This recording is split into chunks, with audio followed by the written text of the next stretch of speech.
So immersions are an opportunity for our school to take students domestically or internationally to experience community, to live together, to live simply, to practice spirituality, and most of all, to encounter the communities that they are sent into, and to welcome and be welcomed.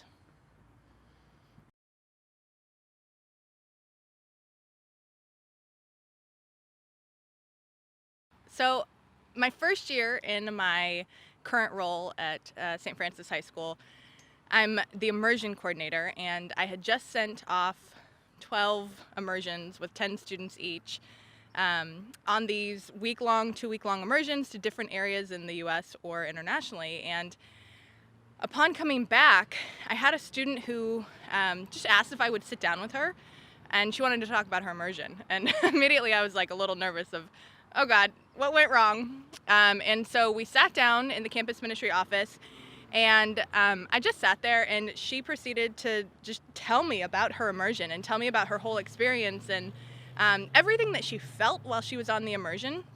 And then she went into how she felt when she returned, and how when she would return, she had all of these emotions and everything that she was feeling and all the connections that she'd made and the impact that had made on her life, and how she was so excited to share it, to tell people about it. And her dad picked her up from the airport, and they got in the car, and she started telling him about it. And about 5 minutes in, they had to make a stop at the gas station, and so she had to stop her story, and then got back going. She keeps telling her story to him, and then they had to make another stop at a grocery store. And she just said that she felt like she was trying to tell about all of these feelings that she was having, and trying to really express what she was going through, and the impact that the immersion had had on her.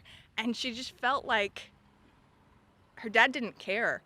And it's not that he didn't care, but he just didn't understand the feelings and the emotions that she was going through, and she just needed somebody to sit with her and listen.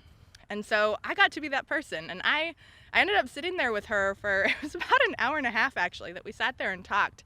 And I had actually asked her if I could record some of what she said, because it was really powerful and really moving. And that conversation with that student a few years ago, it changed the way I interact with parents and the way that I set them up for their students' return. And so now I know to make sure that when the immersions are returning, I'm letting parents know, hey, your child is going to be experiencing a lot of emotions and a lot of feelings, and they're going to want to tell you about it. And let them just sit down, have nothing in front of you. Don't be distracted by your phone, by any stops that you have to make anywhere, and just let them be in that space with you, and let them tell you what they're feeling and what they're experiencing.